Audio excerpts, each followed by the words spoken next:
ಹತ್ತನೇ ತರಗತಿಯ ಕೆಮಿಸ್ಟ್ರಿ ಅಧ್ಯಾಯಕ್ಕೆ ಎಲ್ಲ ಮಕ್ಕಳಿಗೂ ಸ್ವಾಗತ. ಇದೀಗ ನಾವು 10ನೇ ತರಗತಿಯ ರಸಾಯನಶಾಸ್ತ್ರದ 6ನೇ ಅಧ್ಯಾಯ ಸಾವಯವ ಯೌಗಿಕಗಳ ನಾಮಕರಣ ಮತ್ತು ಐಸೋಮೆರಿಸಮ್ ಎಂಬ ಅಧ್ಯಾಯದಲ್ಲಿ ಮುಂದೆ ಹೋಗ್ತಾ ಇದ್ದೇವೆ. ಈಗಾಗಲೇ ನಮಗೆ ಇದರಲ್ಲಿ ಕೆಲವು ತರಗತಿಗಳು ನಡೆದಿವೆ. ಹಿಂದಿನ ತರಗತಿಯಲ್ಲಿ ಕೆಲವು ನಾನು ನಿಮಗೆ ಅಸೈನ್ಮೆಂಟ್ಗಳನ್ನು ಕೊಟ್ಟಿದ್ದೆ. ಅವುಗಳ ಉತ್ತರವನ್ನು ಹೇಳಿಕೊಂಡು ನಾವು ಮುಂದುವರಿಸುವ.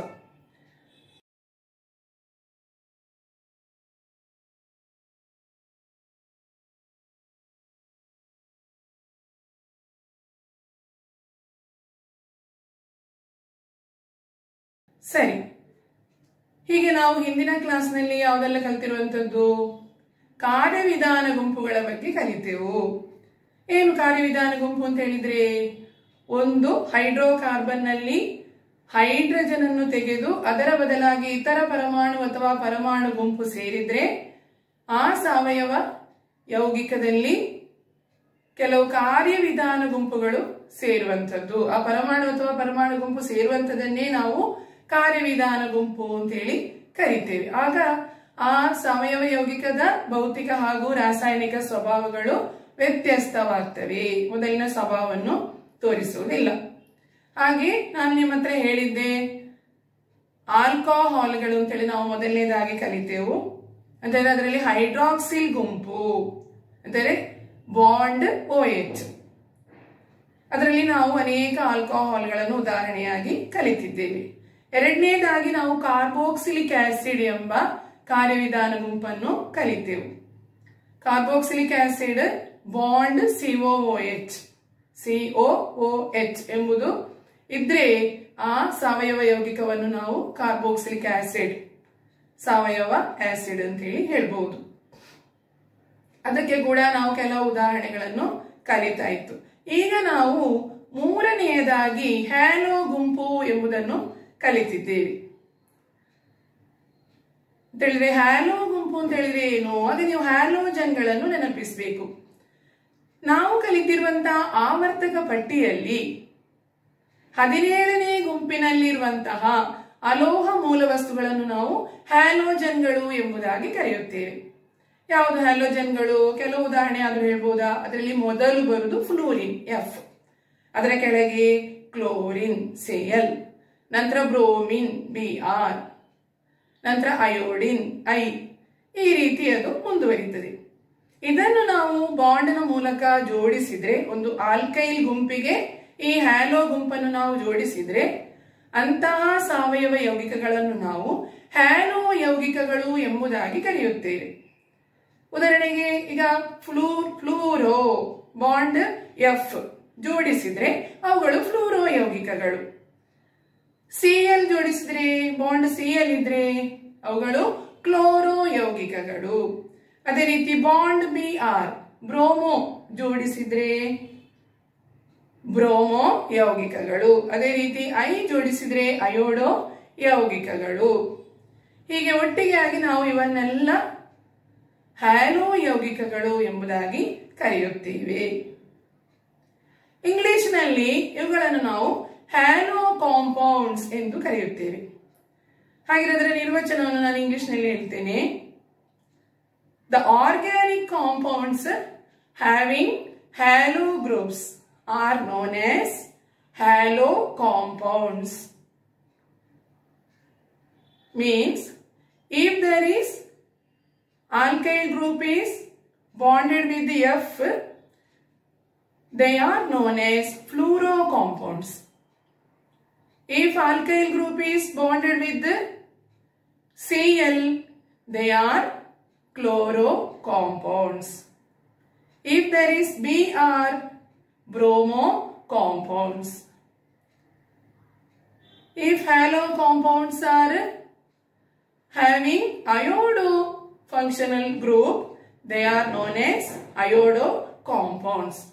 All these are totally known as halo compounds.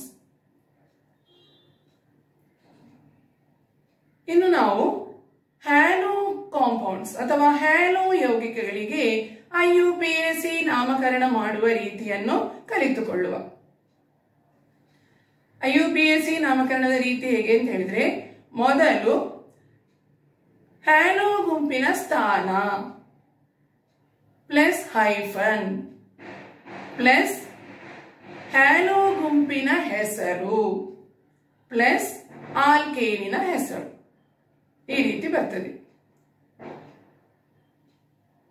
Position of halo group plus hyphen plus name of halo group plus name of alkane. ಹೀಗೆ ನಾವು IUPAC ನಾಮಕರಣ ಮಾಡುವ ರೀತಿ. ನಾವು ಮಿಥೇನಿಗೆ F ಜೋಡಿಸಿದ್ರೆ CH3F, ಅದನ್ನು ನಾವು ಫ್ಲೂರೋಮಿಥೇನ್ ಎಂಬುದಾಗಿ ಕರಿತೇವೆ. ಅದರ ಹೆಸರು ಫ್ಲೂರೋಮಿಥೇನ್. ಅದೇ ರೀತಿ Cl ಜೋಡಿಸಿದ್ರೆ ಕ್ಲೋರೋಮಿಥೇನ್. Br ಇದ್ರೆ CH3 bond Br, ಬ್ರೋಮೋಮಿಥೇನ್. CH3 bond I, ಅಯೋಡೋಮಿಥೇನ್. ಇದೇ ರೀತಿ CH3 CH2 Cl ಇದ್ರೆ ಕ್ಲೋರೋ ಈಥೇನ್. ಅದೇ ರೀತಿ CH3 CH2 I ಇದ್ರೆ ಅಯೋಡೋ ಈಥೇನ್. ಹಾಗೆ ನಾವು ಪ್ರೊಪೈಲ್ ಗುಂಪಿಗೆ ಹ್ಯಾಲೋ ಗುಂಪನ್ನು ಅಂತ ಹೇಳಿದ್ರೆ chloro ಜೋಡಿಸಿದ್ರೆ CH3 CH2 CH2 Cl. ಇದು ನಿಜವಾಗಿ ಕ್ಲೋರೋಪ್ರೊಪೇನ್.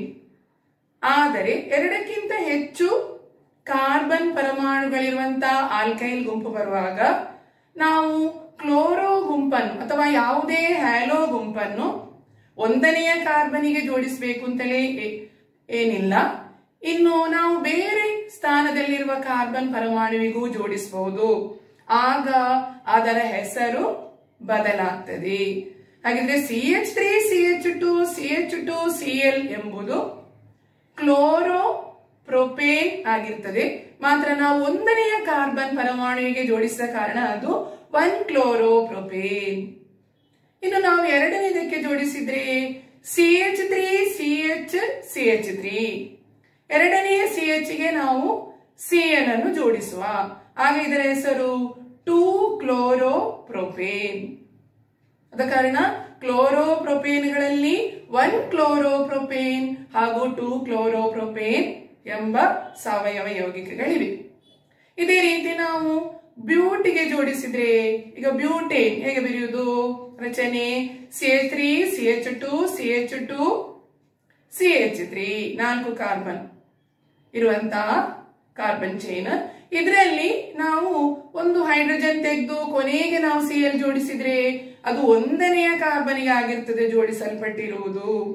ಆಗ ಅದರ ಹೆಸರು 1-ಕ್ಲೋರೋಬ್ಯೂಟೇನ್. ಅದೇ ರೀತಿ ನಾವು ಎಡದಿಂದ ಅಥವಾ ಬಲದಿಂದ ಎರಡನೆಯ ಕಾರ್ಬನಿಗೆ ನಾವು Cl ಅನ್ನು ಜೋಡಿಸಿದ್ರೆ ಅದು 2-ಕ್ಲೋರೋಬ್ಯೂಟೇನ್. ಹೇಗೆ ಬರಿಬೇಕು ಅದರ ರಚನೆ? CH3 CH bond Cl CH2 CH3. ಅದೇ ರೀತಿ ನಾವು ಪೆಂಟೇನಿಗೆ ಜೋಡಿಸಿದ್ರೆ ಪೆಂಟೇನ್ ಹೇಗೆ ಬರೆಯುವುದು? CH3 CH2 CH2 CH2 CH3. ಅದರಿಂದ ಒಂದು ಹೈಡ್ರೋಜನ್ ತೆಗೆದು Cl ಹಾಕಿ, ಆಗ ಅದು ಕ್ಲೋರೋಪೆಂಟೇನ್. ಅದೇ ರೀತಿ ನಾವು ಎಡದಿಂದ ಅಥವಾ ಬಲಬದಿಯಿಂದ ನಾವು ಎರಡನೇದಕ್ಕೆ ಜೋಡಿಸಿದ್ರೆ, ಈಗ ನಾವು ಬಲಬದಿಯಿಂದ ಎರಡನೇದಕ್ಕೆ ಬರುವ ಹಾಗೆ ನಾನು ರಚನೆ ಹೇಳ್ತೇನೆ ನೋಡಿ. CH3 CH2 CH2 CH CH3. ಆ CH ಗೆ Cl ಅನ್ನು ಜೋಡಿಸಿ, ಆಗ ಬಲಬದಿಯಿಂದ ಎರಡನೇ ಕಾರ್ಬನ್ ನಲ್ಲಿ Cl ಇದೆ, ಆಗ ಅದು 2-ಕ್ಲೋರೋಪೆಂಟೇನ್. ಹಾಗೆ 5ರಲ್ಲಿ ನಾವು ಮಧ್ಯದ ಕಾರ್ಬನ್ಗೆ ಜೋಡಿಸಿದ್ರೆ ರಚನೆ CH3 CH2 CH CH2 CH3. ಮಧ್ಯದ CH ಗೆ Cl ಅನ್ನು ಜೋಡಿಸಿ, ಆಗ 3-ಕ್ಲೋರೋಪೆಂಟೇನ್. ಈಗ ನಾವು ಒಂದೊಂದು ಕ್ಲೋರೋ ಗುಂಪು ಬರುವಂತಹ ಯೌಗಿಕಗಳನ್ನು ಮಾತ್ರ ಹೇಳಿದ್ದೇವೆ. ಹಾಗೆ 2 ಕ್ಲೋರೋ ಕೂಡ ಬರಬಹುದು.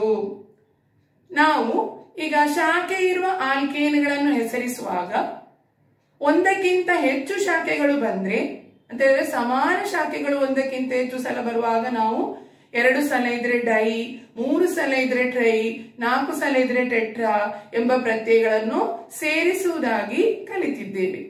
ಇಲ್ಲಿ ಕೂಡ ಅದೇ ರೀತಿ ನಮಗೆ ಡೈ, ಟ್ರೈ, ಟೆಟ್ರಾ ಎಂಬ ಪ್ರತ್ಯಯಗಳನ್ನು ಸೇರಿಸಬಹುದು. ಒಂದು ಉದಾಹರಣೆ ಹೇಳ್ತೇನೆ ನೋಡಿ. CH3 CH2 C CH3. C ಗೆ ಮೇಲೆ ಹಾಗೂ ಕೆಳಗೆ Cl ಅಂತ ಹೇಳಿದ್ರೆ ಕ್ಲೋರೋ ಗುಂಪನ್ನು ನಾವು ಜೋಡಿಸಿದ್ದೇವೆ ಅಂತಿರಲಿ. ಹಾಗಿದ್ರೆ ಇದರ IUPAC ಹೆಸರು ಹೇಗೆ? ಇದು ಬಲಬದಿಯಿಂದ 3ನೇ ಕಾರ್ಬನ್ಗೆ ಆದರೂ ಎಡಬದಿಯಿಂದ 3ನೇ ಕಾರ್ಬನ್ ಪರಮಾಣುವಿಗೆ ಆದರೂ ಬಲಬದಿಯಿಂದ 2ನೇ ಕಾರ್ಬನ್ ಪರಮಾಣುವಿನಲ್ಲಿ ಇರ್ತದೆ ಈ 2 ಕ್ಲೋರೋ ಗುಂಪುಗಳು. ಆದ ಕಾರಣ ಇದರ ಹೆಸರು 2,2-ಡೈಕ್ಲೋರೋಬ್ಯೂಟೇನ್ ಅಂತ ಹೇಳಿದ್ರೆ ಓದುದೇಗೆ 2,2-ಡೈಕ್ಲೋರೋಬ್ಯೂಟೇನ್. ಅಲ್ಲಿ ಸಂಖ್ಯೆ ಮತ್ತು ಅಕ್ಷರಗಳನ್ನು ಬೇರ್ಪಡಿಸಲಿಕ್ಕೆ ಅಲ್ಲಿ ನಾವು ಹೈಫನ್ ಅನ್ನು ಹಾಕಿರುವುದು. ಇದೇ ರೀತಿ 3 ಕ್ಲೋರೋ ಬರಬಹುದು. ಹೇಗೆ? CH3 C CH CH3. ಈಗ ಎರಡನೆಯ C ಗೆ ನಾವು Cl 2 ಕಡೆ ಕೊಟ್ಟು 3ನೆಯ CH ಗೆ ಒಂದು Cl ಮಾತ್ರ ಜೋಡಿಸಿದ್ರೆ ಇದರ ಹೆಸರೇನು? ಇಲ್ಲಿ ಬ್ಯೂಟೇನೇ ಇರೋದು, 4 ಕಾರ್ಬನ್ ಪರಮಾಣುಗಳ ಚೈನ್ ಆಗಿರ್ತದೆ, ಇದು ಹೈಡ್ರೋಕಾರ್ಬನ್ ಆಗಿರ್ತದೆ. ಇಲ್ಲಿ ನಾವು ಅಂದರೆ ಹೈಡ್ರೋಕಾರ್ಬನ್ ಯಾವಾಗ? ಹೈಡ್ರೋಜನ್ಗಳು ಮಾತ್ರ ಇರುವಾಗ. ಈಗ ನಾವು ಬ್ಯೂಟೇನ್ ಎಂಬುದು ಹೈಡ್ರೋಕಾರ್ಬನ್ ಎಂಬುದಾಗಿ ಹೇಳಿದ್ದು, ಆದ್ರೆ ಈಗ ನಾವು ಹೇಳ್ತಾ ಇರೋದು ಕ್ಲೋರೋ ಯೌಗಿಕಗಳ ಬಗ್ಗೆ. ಅಂತ ಹೇಳಿದ್ರೆ ಕ್ಲೋರೋ ಇರುವಂತಹ ಯೌಗಿಕಗಳು ಕ್ಲೋರೋ ಯೌಗಿಕಗಳು ಅಂತ ಹೇಳಿದ್ರೆ ಹ್ಯಾಲೋ ಯೌಗಿಕಗಳಲ್ಲಿ ಒಂದು ಇದು. ಹೀಗೆ ಈಗ ನಾನು ಹೇಳಿದ್ರೆ ಹೆಸರೇನು? ಯೌಗಿಕದ ಹೆಸರು 2,2,3-ಟ್ರೈಕ್ಲೋರೋಬ್ಯೂಟೇನ್.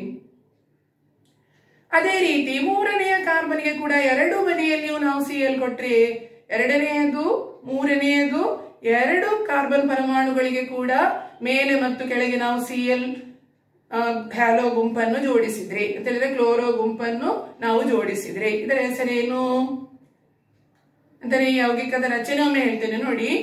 CH3 C C CH3. ಎರಡನೆಯ ಸಿಗೂ ಮೇಲೆ ಕೆಳಗೆ Cl ಇದೆ, 3ನೆಯ ಸಿಗೂ ಮೇಲೆ ಮತ್ತು ಕೆಳಗೆ Cl ಗುಂಪು ಇದೆ, ಕಾರ್ಯವಿಧಾನ ಗುಂಪು Cl. ಕ್ಲೋರೋ ಗುಂಪು 4 ಕಾಣ್ತಾ ಉಂಟು. ಇದರ IUPAC ಹೆಸರೇನು? 2,2,3-ಟೆಟ್ರಾಕ್ಲೋರೋಬ್ಯೂಟೇನ್ ಅಂತ ಹೇಳಿದ್ರೆ 4 ಕ್ಲೋರೋ ಬಂತಲ್ವಾ, ಅದ ಕಾರಣ ಇದರ ಹೆಸರು ಟೆಟ್ರಾಕ್ಲೋರೋಬ್ಯೂಟೇನ್. ಈ ರೀತಿ ನಮ್ಗೆ ಕ್ಲೋರೋಪೆಂಟೇನ್ ಮಾಡೋದಿದ್ರೆ ಕೂಡ ಯಾವ ರೀತಿ ಕೂಡ ಕ್ಲೋರೋ ಈಗ 1 ಅಥವಾ 2 3 4 ಈ ರೀತಿ ನಮ್ಗೆ ಜೋಡಿಸಲ್ಪಟ್ಟಿದ್ರೆ ಅದಕ್ಕೆ ಸರಿಯಾಗಿ IUPAC ಹೆಸರುಗಳನ್ನು ಬದಲಾಯಿಸಿ ನಮ್ಗೆ ಬರೆದು ಕಲಿಬಹುದು. ಹಾಗೆ ನೀವು ಇದನ್ನು ತುಂಬಾ ಬರೆದು ಅಭ್ಯಾಸ ಮಾಡಬೇಕು. ಈಗ ಹ್ಯಾಲೋ ಯೌಗಿಕಗಳ ಬಗ್ಗೆ ನಾವು ಕಲ್ತಾ ಇದ್ವಿ. ಇದೇ ರೀತಿ ಈಗ ಕ್ಲೋರೋದ ಬಗ್ಗೆ ನಮ್ಗೆ ಫ್ಲೂರೋ, ಬ್ರೋಮೋ, ಅಯೋಡೋ ಯಾವುದು ಕೂಡ ನಮ್ಗೆ ಬಾಂಡ್ ಮಾಡಬಹುದು ಅಂತ ಹೇಳಿದ್ರೆ ಇಲ್ಲಿ ಜೋಡಿಸಬಹುದು. ಆಗ ಅದಕ್ಕೆ ಸರಿಯಾಗಿ ಅವುಗಳ ಹೆಸರುಗಳು ಕೂಡ ಬದಲಾಗ್ತವೆ. ಇನ್ನು ನಾವು 4ನೆಯ ಕಾರ್ಯವಿಧಾನ ಗುಂಪು ಇಂಗ್ಲಿಷ್ ನಲ್ಲಿ ಫಂಕ್ಷನಲ್ ಗ್ರೂಪ್ ಅಂತ ಹೇಳುದು.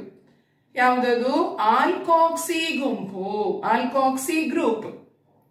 ಬಾಂಡ್ ಓ, ಬಾಂಡ್ ಆರ್ ಎಂದು ಇದನ್ನು ಬರೆಯುವ ರೀತಿ. ಅಂತ ಹೇಳಿದ್ರೆ ಓ ಎಂತದು? ಆಕ್ಸಿ. ಅದರ ಇಕ್ಕಡೆಗಳಲ್ಲಿ ನಮಗೆ 2 ಆಲ್ಕೈಲ್ ಗುಂಪುಗಳನ್ನು ಜೋಡಿಸಬಹುದು. ಈಗ ಉದಾಹರಣೆಗೆ ನೋಡಿ, CH3OCH3 ಇದರ ಹೆಸರೇನು? ಮಿಥಾಕ್ಸಿ ಮಿಥೇನ್ ಎಂಬುದಾಗಿ ಇದನ್ನು ಓದುವುದು. ಆದ ಕಾರಣ ಈ ಆಕ್ಸಿ ಗುಂಪು ಇರುವಂತಹ ಸಾವಯವ ಯೌಗಿಕಗಳನ್ನು ನಾವು ಈಥರ್ಗಳು ಎಂಬುದಾಗಿ ಕರೆಯುತ್ತೇವೆ. ಅದನ್ನು ಓದುವ ರೀತಿಯಲ್ಲಿ ಅದರ ಹೆಸರೇನಾಗಿರ್ತದೆ? ಆಲ್ಕಾಕ್ಸಿ ಆಲ್ಕೇನ್. ಹಾಗೆ ನೋಡಿ, ಮೊದಲು ಮಿತ್, ನಂತರ ಕೂಡ ಮಿತ್ ಎಂಬ ಆಲ್ಕೈಲ್ ಗುಂಪುಗಳು ಬರುವಾಗ ಮಿಥೈಲ್ ಅಂತ ಹೇಳ್ಬೋದು, ಅಥವಾ ಒಂದೊಂದು ಕಾರ್ಬನ್ ಇರುವ ಕಾರಣ ನಾನು ಮಿತ್ ಅಂತ ಹೇಳಿದ್ದು ಆಕ್ಸಿ ಗುಂಪಿನ ಇಕ್ಕರೆಗಳಲ್ಲಿ. ಆಗ ಇದರ ಹೆಸರೇನು? ಮಿಥಾಕ್ಸಿ ಮಿಥೇನ್ ಅಂತ ಹೇಳಿದ್ರೆ ಆಲ್ಕಾಕ್ಸಿ ಆಲ್ಕೇನ್ ಎಂಬುದಾಗಿ ನಾವಿದಕ್ಕೆ ಹೆಸರು ಕೊಡುವ ರೀತಿ. ಆದ ಕಾರಣ ಇವುಗಳನ್ನು ಈಥರ್ಗಳು ಎಂಬುದಾಗಿಯೂ ಕರೆಯಬಹುದು, ಆಲ್ಕಾಕ್ಸಿ ಆಲ್ಕೇನ್ಗಳು ಎಂಬುದಾಗಿ ಹೇಳಬಹುದು. ಇನ್ನೊಂದು ಉದಾಹರಣೆ ಹೇಳ್ತೇನೆ ನೋಡಿ, CH3OCH2CH3. ಆಗ ಮೊದಲು ನಮಗೆ CH3 ಕಾಣ್ತಾ ಉಂಟು, ಆಕ್ಸಿ ಗುಂಪಿನ ನಂತರ CH2CH3 ಜೋಡಿಸಲ್ಪಟ್ಟಿದೆ. ಆಗ ಇದರ ಹೆಸರೇನು? ಮಿಥಾಕ್ಸಿ ಇಥೇನ್. ಆದ್ರೆ CH3CH2 ಮೊದಲು ಬಂದ್ರೆ ಕೂಡ ಅದರ ಹೆಸರು ಹಾಗೆ ಇರ್ತದೆ. ನೋಡಿ, ನಾನು ಹೇಳ್ತೇನೆ, CH3CH2OCH3. ಹಾಗೆ ಆಗುವ ಈತ್ ಅಂತ ಹೇಳಿದ್ರೆ ಈಥೈಲ್ ಮೊದಲು ಬಂದಿದೆ, ಮಿಥೈಲ್ ನಂತರ ಬಂದಿದೆ, ಆದ್ರೂ ಇದರ ಹೆಸರು ಮಿಥಾಕ್ಸಿ ಇಥೇನ್. ಕಾರಣ ಏನು ಆಗಿದ್ರೆ ನೋಡಿ, ಪ್ರತಿಯೊಂದು ಈಥರ್ನಲ್ಲಿ ಅಥವಾ ಆಲ್ಕಾಕ್ಸಿ ಆಲ್ಕೇನಿನಲ್ಲಿ ಆಕ್ಸಿ ಗುಂಪಿನ ಇಕ್ಕಡೆಗಳಲ್ಲಿರುವ ಅಥವಾ 2 ಬದಿಯಲ್ಲಿರುವ ಆಲ್ಕೈಲ್ ಗುಂಪುಗಳಲ್ಲಿ ಉದ್ದವಾಗಿರುವ ಅಂತ ಹೇಳಿದ್ರೆ ಹೆಚ್ಚು ಉದ್ದವಾಗಿರುವಂತಹ ಆಲ್ಕೈಲ್ ಗುಂಪನ್ನು ನಾವು ಆಲ್ಕೇನ್ ಆಗಿ ಸ್ವೀಕರಿಸ್ತೇವೆ. ಹೇಳಿದ್ರೆ ಆಲ್ಕೇನ್ ಆಗಿ ನಾವು ಅದನ್ನು ಹೆಸರು ಕೊಡುವಂಥದ್ದು. ಇನ್ನೊಂದು ಉಳಿತದಲ್ವಾ, ಅದು ಸಣ್ಣ ಆಲ್ಕೈಲ್ ಗುಂಪು, ಅದನ್ನು ನಾವು ಆಲ್ಕಾಕ್ಸಿ ಗುಂಪಾಗಿ ಸ್ವೀಕರಿಸ್ತೇವೆ. ಇನ್ನು both sides of oxy functional group there are 2 alkyl groups. The longest alkyl group is taken as alkane and other one is taken as alkoxy group. The organic compounds with alkoxy group are known as ethers or alkoxy alkanes. Here we can see O means oxy is the functional group. ಈಗ ನಾವು ಇನ್ನೂ ಹೆಚ್ಚಿನ ಉದಾಹರಣೆಗಳನ್ನು ಹೇಳುವ. CH3CH2CH2OCH2CH3 ಇದನ್ನು ಹೇಗೆ ಹೆಸರಿಸಬೇಕು ನೋಡಿ. Oxy ಗುಂಪಿನ ಮೊದಲು ನಾನು ನಿಮಗೆ ಪ್ರೊಪೈಲ್ ಗ್ರೂಪ್ ಅನ್ನು ಹೇಳಿದ್ದು, ಪ್ರೊಪೈಲ್ ರಾಡಿಕಲ್ ಅನ್ನು ಹೇಳಿದ್ದು. ಆಕ್ಸಿ ಗುಂಪಿನ ನಂತರ ನಾನು ಈಥೈಲ್ ರಾಡಿಕಲ್ ಅನ್ನು ಹೇಳಿದ್ದೇನೆ, CH2CH3 ಅಂತ ಹೇಳಿದ್ರೆ ಆಲ್ಕೈಲ್ ಗುಂಪುಗಳು 2 ಬದಿಯಲ್ಲಿರುವಂತದನ್ನು ಹೇಳಿದ್ದೇನೆ. ಅದರಲ್ಲಿ ಹೆಚ್ಚು ಉದ್ದ ಇರುವುದು ಪ್ರೊಪೈಲ್, ಉದ್ದ ಕಡಿಮೆ ಇರುವಂತದ್ದು ಈಥೈಲ್. ಆದ ಕಾರಣ ಈ ಈಥರ್ನ ಹೆಸರೇನು? ಇಥಾಕ್ಸಿ ಪ್ರೊಪೇನ್. ಇಥಾಕ್ಸಿ ಪ್ರೊಪೇನ್ ಈಗ ಅರ್ಥ ಆಗಿರ್ಬೋದಲ್ಲ. ಸಣ್ಣದು ಇಲ್ಲಿ ಈಥೈಲ್ ಆದ ಕಾರಣ ಇಥಾಕ್ಸಿ, ಹೆಚ್ಚು ಉದ್ದವಿರುವಂತಹ ಆಲ್ಕೈಲ್ ಗುಂಪು ಪ್ರೊಪೈಲ್ ಆದ ಕಾರಣ ಅದನ್ನು ಪ್ರೊಪೇನ್ ಎಂಬುದಾಗಿ ಓದುತ್ತೇವೆ. ಆದ ಕಾರಣ ಇದು ಇಥಾಕ್ಸಿ ಪ್ರೊಪೇನ್ ಆಗಿರ್ತದೆ. ಹೀಗೆ ನಮಗೆ ಎಷ್ಟು ಉದಾಹರಣೆಗಳನ್ನು ಕೂಡ ನಮಗೆ ಇಲ್ಲಿ ಹೇಳ್ಬೋದು. ಇನ್ನೊಂದು ಬೇಕಿದ್ರೆ ಹೇಳುವ, ಮತ್ತೆ ನೀವು ಇಂಥದನ್ನು ಹೆಚ್ಚು ಹೆಚ್ಚು ಬರೆದು ಅಭ್ಯಾಸ ಮಾಡಬೇಕು. CH3CH2CH2 O CH2CH2CH2CH3 ಈ ರೀತಿ ಇದ್ರೆ ಹೇಗೆ ಹೇಳ್ಬೋದು? ಮೊದಲು ಪ್ರೊಪೈಲ್ ಗುಂಪಿತ್ತು, ಆಕ್ಸಿ ಗುಂಪಿನ ನಂತರ ಬ್ಯೂಟೈಲ್, ಆದ ಕಾರಣ ಇದರ ಹೆಸರೇನು? ಪ್ರೊಪಾಕ್ಸಿ ಬ್ಯೂಟೇನ್. ಹೀಗೆ ನಾವು ಆಲ್ಕಾಕ್ಸಿ ಕಾರ್ಯವಿಧಾನ ಗುಂಪು ಅಥವಾ ಫಂಕ್ಷನಲ್ ಗ್ರೂಪ್ ಇರುವಂತಹ ಈಥರ್ ಎಂಬ ಸಾವಯವ ಯೌಗಿಕಗಳ ಬಗ್ಗೆ ಈಗ ತಿಳಿದುಕೊಂಡೆವು. ಈಗ ಒಟ್ಟಾಗಿ ನಾವು 4 ಕಾರ್ಯವಿಧಾನ ಗುಂಪುಗಳಿರುವಂತಹ ಸಾವಯವ ಯೌಗಿಕಗಳ ಬಗ್ಗೆ ಕಲಿತಾಯಿತು. ಅಂತ ಹೇಳಿದ್ರೆ 4 ಕಾರ್ಯವಿಧಾನ ಗುಂಪುಗಳನ್ನು ನಾವು ಕಲಿತಿದ್ದೇವೆ. ಇನ್ನು ಮುಂದಿನ ತರಗತಿಗಳಲ್ಲಿ ನಿಮಗೆ ಇನ್ನೂ ಹೆಚ್ಚು ಕಾರ್ಯವಿಧಾನ ಗುಂಪುಗಳನ್ನು ಕಲಿಯಲಿದೆ. ಆದರೆ ಈಗ ನಮಗೆ ಈ 4ರ ಬಗ್ಗೆ ಸರಿಯಾಗಿ ತಿಳಿದುಕೊಳ್ಳಿಕ್ಕೆ ಇರುವಂತದ್ದು. ಇದನ್ನು ನೀವೀಗ ವಿಡಿಯೋದಲ್ಲಿ ನೋಡಿ. ಕಾರ್ಯವಿಧಾನ ಗುಂಪುಗಳು. ಒಂದು ಆಲ್ಕೇನ್ನ ರಚನೆಯನ್ನು ನೀಡಲಾಗಿದೆ. ಇದನ್ನು ವಿಶ್ಲೇಷಿಸೋಣ. ಈ ಯೌಗಿಕದ IUPAC ಹೆಸರೇನು? ಈ ಯೌಗಿಕದಲ್ಲಿ ಕಾರ್ಬನ್ ಮತ್ತು ಹೈಡ್ರೋಜನ್ಗಳು ಮಾತ್ರ ಇರುವುದಲ್ಲವೇ? ಇನ್ನು ನಮಗೆ ಇನ್ನೊಂದು ಯೌಗಿಕದ ರಚನೆಯನ್ನು ಪರಿಶೀಲಿಸಬಹುದು. ಚಿತ್ರ 1 ಮತ್ತು ಚಿತ್ರ 2 ವಿಶ್ಲೇಷಿಸಿ. ಇವುಗಳ ರಚನೆಯಲ್ಲಿರುವ ವ್ಯತ್ಯಾಸವೇನು? ಚಿತ್ರ 2ರಲ್ಲಿ ಹೈಡ್ರೋಜನ್ನ ಬದಲು ಬಂದು ಸೇರಿದ ಪರಮಾಣು ಯಾವುದು? ಕ್ಲೋರಿನ್ ಎಂದು ತಿಳಿಯಿತಲ್ಲವೇ? ಹೀಗೆ ಆಲ್ಕೇನ್ನಲ್ಲಿರುವ ಹೈಡ್ರೋಜನ್ನ ಬದಲು ಕ್ಲೋರಿನ್ ಬಂದು ಸೇರಿ ಉಂಟಾಗುವ ಯೌಗಿಕಗಳು ಕ್ಲೋರೋ ಆಲ್ಕೇನ್ಗಳಾಗಿವೆ. ಆದರೆ ಕ್ಲೋರಿನ್ನ ಬದಲು ಫ್ಲೋರಿನ್ ಇದ್ದರೆ ಫ್ಲೋರೋ ಆಲ್ಕೇನ್ಗಳು, ಬ್ರೋಮಿನ್ ಆದರೆ ಬ್ರೋಮೋ ಆಲ್ಕೇನ್ಗಳು, ಅಯೋಡಿನ್ ಆಗಿದ್ದರೆ ಅಯೋಡೋ ಆಲ್ಕೇನ್ಗಳೆಂದು ಕರೆಯುವರು. ಈಥೇನ್ನ ರಾಸಾಯನಿಕ ಸ್ವಭಾವದಿಂದ ಈ ಯೌಗಿಕಗಳ ರಾಸಾಯನಿಕ ಭೌತಿಕ ಸ್ವಭಾವಗಳು ತೀರಾ ಭಿನ್ನವಾಗಿರುವುದಲ್ಲವೇ? ಇನ್ನೊಂದು ಯೌಗಿಕದ ಸ್ವಭಾವವನ್ನು ವಿಶ್ಲೇಷಿಸೋಣ. ನೋಡಿ, ಈ ಯೌಗಿಕದಲ್ಲಿ ಹೈಡ್ರೋಜನ್ನ ಬದಲು ಬಂದು ಸೇರುವುದು ಪರಮಾಣುವೇ, ಪರಮಾಣುಗಳ ಗುಂಪೇ. ಹೈಡ್ರೋಜನ್ನ ಬದಲು ಬಂದು ಸೇರಿರುವುದು OH ಎಂಬ ಪರಮಾಣು ಗುಂಪು ಅಲ್ಲವೇ? ಈ ಗುಂಪನ್ನು ಹೈಡ್ರಾಕ್ಸಿಲ್ ಗ್ರೂಪ್ ಎನ್ನುವರು. ಹೀಗೆ ಆಲ್ಕೇನ್ನಲ್ಲಿರುವ ಹೈಡ್ರೋಜನ್ನ ಬದಲು ಹೈಡ್ರಾಕ್ಸಿಲ್ ಗ್ರೂಪ್ ಬಂದಾಗ ಉಂಟಾಗುವ ಕಾರ್ಬನ್ ಯೌಗಿಕಗಳನ್ನು ಸಾಮಾನ್ಯವಾಗಿ ಆಲ್ಕಹಾಲ್ ಎಂದು ಕರೆಯಲಾಗುವುದು. ಹೊಸದಾಗಿ ರೂಪುಗೊಳ್ಳುವ ಯೌಗಿಕದ ರಾಸಾಯನಿಕ ಭೌತಿಕ ಸ್ವಭಾವಗಳು ಈಥೇನ್ಗಿಂತ ಭಿನ್ನವಾಗಿರಬಹುದಲ್ಲವೇ? ನಾವು ವಿಶ್ಲೇಷಿಸಿದ ಉದಾಹರಣೆಗಳಂತೆ ಆರ್ಗ್ಯಾನಿಕ್ ಯೌಗಿಕಗಳಲ್ಲಿ ಹೈಡ್ರೋಜನ್ನ ಬದಲು ಇತರ ಪರಮಾಣುಗಳು ಅಥವಾ ಪರಮಾಣು ಗುಂಪುಗಳು ಅಡಕವಾಗಿರುವ ಯೌಗಿಕಗಳಿವೆ. ಕೆಲವು ಪರಮಾಣು ಅಥವಾ ಪರಮಾಣು ಗುಂಪುಗಳ ಸಾನ್ನಿಧ್ಯವು ಸಾವಯವ ಯೌಗಿಕಗಳ ರಾಸಾಯನಿಕ ಭೌತಿಕ ಸ್ವಭಾವಗಳನ್ನು ಬದಲಾಯಿಸುವುದು. ಇಂತಹ ಪರಮಾಣುಗಳು ಅಥವಾ ಪರಮಾಣು ಗುಂಪುಗಳನ್ನು ಕಾರ್ಯವಿಧಾನ ಗುಂಪುಗಳು ಎನ್ನುವರು. ಕೆಲವು ಕಾರ್ಯವಿಧಾನ ಗುಂಪು, ಅವುಗಳ ಹೆಸರು, ಈ ಕಾರ್ಯವಿಧಾನ ಗುಂಪು ಸೇರಿ ಉಂಟಾಗುವ ಯೌಗಿಕದ ಸಾಮಾನ್ಯ ಹೆಸರು ಎಂಬಿವುಗಳನ್ನು ಪರಿಚಯಿಸಿಕೊಳ್ಳೋಣ. ಈ ಪಟ್ಟಿಯನ್ನು ಗಮನಿಸಿ. ಕಾರ್ಯವಿಧಾನ ಗುಂಪು OH. ಕಾರ್ಯವಿಧಾನ ಗುಂಪಿನ ಹೆಸರು ಹೈಡ್ರಾಕ್ಸಿಲ್. ಸಾಮಾನ್ಯ ಹೆಸರು ಆಲ್ಕಹಾಲ್ COOH. ಕಾರ್ಯವಿಧಾನ ಗುಂಪಿನ ಹೆಸರು ಕಾರ್ಬಾಕ್ಸಿಲಿಕ್ ಗ್ರೂಪ್. ಸಾಮಾನ್ಯ ಹೆಸರು ಕಾರ್ಬಾಕ್ಸಿಲಿಕ್ ಆಸಿಡ್ OR. ಕಾರ್ಯವಿಧಾನ ಗುಂಪಿನ ಹೆಸರು ಆಲ್ಕಾಕ್ಸಿ ಗ್ರೂಪ್. ಸಾಮಾನ್ಯ ಹೆಸರು ಈಥರ್ FCl-BrI. ಕಾರ್ಯವಿಧಾನ ಗುಂಪಿನ ಹೆಸರು ಫ್ಲೋರೋ, ಕ್ಲೋರೋ, ಬ್ರೋಮೋ, ಅಯೋಡೋ. ಸಾಮಾನ್ಯ ಹೆಸರು ಹ್ಯಾಲೋ ಯೌಗಿಕಗಳು. ವಿಡಿಯೋವನ್ನು ನೋಡಿದಿರಲ್ಲವೇ? ಇನ್ನು ನೋಡಿ, ನಿಮ್ಮ ಪುಸ್ತಕದಲ್ಲಿ, ಪಾಠ ಪುಸ್ತಕದಲ್ಲಿ ಪಟ್ಟಿ 6.6 6.6 ಎಂಬುದಾಗಿ ಕಾಣಬಹುದಲ್ಲ, ಆ ಪಟ್ಟಿಯನ್ನು ನೀವು ತುಂಬಿಸಬೇಕು. ಹೇಗೆ ನೋಡಿ ಒಮ್ಮೆ. ಅದರಲ್ಲಿ 4 ಕಾಲಂಗಳಿವೆ.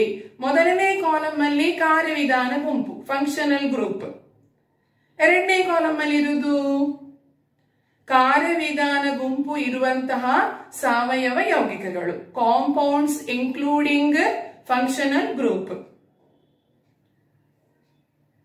ಮೂರನೇ ಕಾಲಂನಲ್ಲಿ IUPAC ಹೆಸರು. ಸರಿ, ನಾನು ಆಗ ಹೇಳಿದ್ದು 4 ಅಂತಾಯ್ತು. 3 ಕಾಲಂ ಇರುವಂತಹ ಪಟ್ಟಿಯಾಗಿದೆ ಅದು. IUPAC ಹೆಸರು ಕೊನೆಯ ಪಟ್ಟಿಯಲ್ಲಿ, ಅಂದರೆ ಕೊನೆಯ ಕಾಲಂನಲ್ಲಿ. ಈಗ ನೋಡಿ ನೀವು, ಈಗ ಒಂದನೆಯದಾಗಿ ಅವರು ಕೊಟ್ಟಿರುವಂತಹ ಯೌಗಿಕ CH3CH2CH2OH. ಇದರ ಫಂಕ್ಷನಲ್ ಗ್ರೂಪ್ ಅಥವಾ ಕಾರ್ಯವಿಧಾನ ಗುಂಪು ಕೊಡ್ಲಿಲ್ಲ, IUPAC ಹೆಸರು ಕೊಡ್ಲಿಲ್ಲ. ಇಲ್ಲಿ ಯಾವುದು ಕಾರ್ಯವಿಧಾನ ಗುಂಪು ನಿಮಗೆ ಗೊತ್ತಿದೆ? Bond OH. ಅಂತ ಹೇಳಿದ್ರೆ ಇದೊಂದು ಆಲ್ಕೋಹಾಲ್, ಹೈಡ್ರಾಕ್ಸಿಲ್ ಗುಂಪಾಗಿದೆ ಅಲ್ಲಿರುವಂತದ್ದು OH.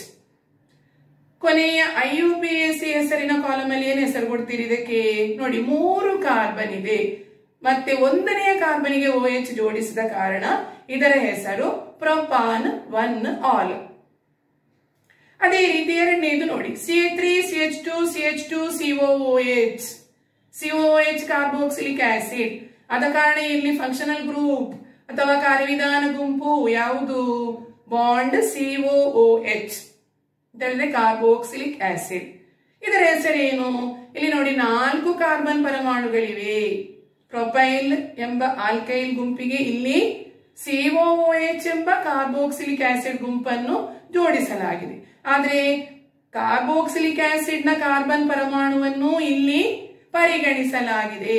ಆದ ಕಾರಣ ಇಲ್ಲಿ ಒಟ್ಟು 4 ಕಾರ್ಬನ್ ಪರಮಾಣುಗಳಿವೆ. ಆದ ಕಾರಣ ಇದರ ಹೆಸರೇನು? ಬ್ಯೂಟಾನ್ 1 ಓಯಿಕ್ ಆಸಿಡ್. ಇನ್ನು ಮೂರನೆಯದು ಅವರು ಯಾವುದು ಅಂತ ಅಲ್ಲಿ ಸಾವಯವ ಯೌಗಿಕದ ರಚನೆ ಕೊಡ್ಲಿಲ್ಲ, IUPAC ಹೆಸರು ಕೊಟ್ಟಿದ್ದಾರೆ. ಏನು ಕೊಟ್ಟಿದ್ದಾರೆ ನೋಡಿ, 2-ಕ್ಲೋರೋಪೆಂಟೇನ್. ಹೇಗೆ ಬರಿಬೇಕು 2-ಕ್ಲೋರೋಪೆಂಟೇನ್? ಸರಿ, ಅಲ್ಲಿ ನಾವು ಮೊದಲ ಕಾರ್ಯವಿಧಾನ ಗುಂಪು ಅಥವಾ ಫಂಕ್ಷನಲ್ ಗ್ರೂಪ್ ಮೊದಲನ ಕಾಲಮ್ ತುಂಬಿಸುವ. ಅಲ್ಲಿ ಬಾಂಡ್ Cl ಅಂತಂದ್ರೆ ಕ್ಲೋರೋ ಎಂಬ ಕಾರ್ಯವಿಧಾನ ಗುಂಪು. ಇನ್ನು ಯಾವ ಯೌಗಿಕ? ಇಲ್ಲಿ ಹೇಳಿದ ಯೌಗಿಕಕ್ಕೆ ರಚನೆ ಹೇಳಿ. ಪೆಂಟೇನ್, ಅದರಿಂದ ಕೊನೆಯ ಒಂದು H ಅನ್ನು ತೆಗೆದು ಅಲ್ಲಿಗೆ Cl ಹಾಕಿದ್ರೆ ಇದು 1-ಕ್ಲೋರೋಪೆಂಟೇನ್ ಆಯ್ತು. ಹಾಗಿದ್ರೆ CH3 CH2 CH2 CH2 CH Cl. ಇನ್ನೊಮ್ಮೆ ಹೇಳ್ತೇನೆ, CH3 CH2 CH2 CH2 CH Cl 1-ಕ್ಲೋರೋಪೆಂಟೇನ್. ಇನ್ನು ಕೊನೆಯದು ಅವರು IUPAC ಹೆಸರು ಕೊಟ್ಟಿದ್ದಾರೆ ನೋಡಿ, ಇಥಾಕ್ಸಿ ಪ್ರೊಪೇನ್. ಇಲ್ಲಿ ಯಾವುದು ಕಾರ್ಯವಿಧಾನ ಗುಂಪು ಅಥವಾ ಫಂಕ್ಷನಲ್ ಗ್ರೂಪ್? ಆಕ್ಸಿ, ಆಲ್ಕಾಕ್ಸಿ ಗುಂಪು. Bond O bond R. ಬೇಕಿದ್ರೆ ಅದನ್ನು ಬರೆಯುವ ಕ್ರಮ R ಅಲ್ಲಿ ಬರೆಯುವುದು. ಅಲ್ಲಿ ಒಂದು ಆಲ್ಕೈಲ್ ಗುಂಪಿದೆ ಅಂತ ಆದ್ರೆ ಮೊದಲು ಕೂಡ ಒಂದು ಆಕ್ಸಿಯ ಮೊದಲು ಕೂಡ ಒಂದು ಆಲ್ಕೈಲ್ ಗುಂಪು ಇದೆ. ಆಗ ಬಾಂಡ್ O ಬಾಂಡ್ R ಎಂಬುದಾಗಿ ಬರೆಯುವ ಕ್ರಮ. ಅಲ್ಲಿ ಯಾವ ಸಾವಯವ ಯೌಗಿಕ ಬರಿಬೇಕೀಗ ರಚನೆ ನಾವು? ಇಥಾಕ್ಸಿ propane. CH3 CH2O CH2 CH2 CH3. ಇದು ಇಥಾಕ್ಸಿ ಪ್ರೊಪೇನ್ ಆಗಿದೆ. ಈಗ ಈ ಪಟ್ಟಿಯನ್ನು ನಾನೇ ನಿಮ್ಗೆ ಹೇಳಿಕೊಟ್ಟಾಯ್ತು. ಇದನ್ನು ನೀವು ಪುಸ್ತಕದಲ್ಲಿ ಎಲ್ಲ ಪ್ರಶ್ನೆಗೆ ನೀವು ಉತ್ತರಗಳನ್ನು ಬರೆಯುವಾಗ ಈ ಪಟ್ಟಿಯನ್ನು ಕೂಡ ಸರಿಯಾಗಿ ಬರೆದುಕೊಳ್ಳಿ.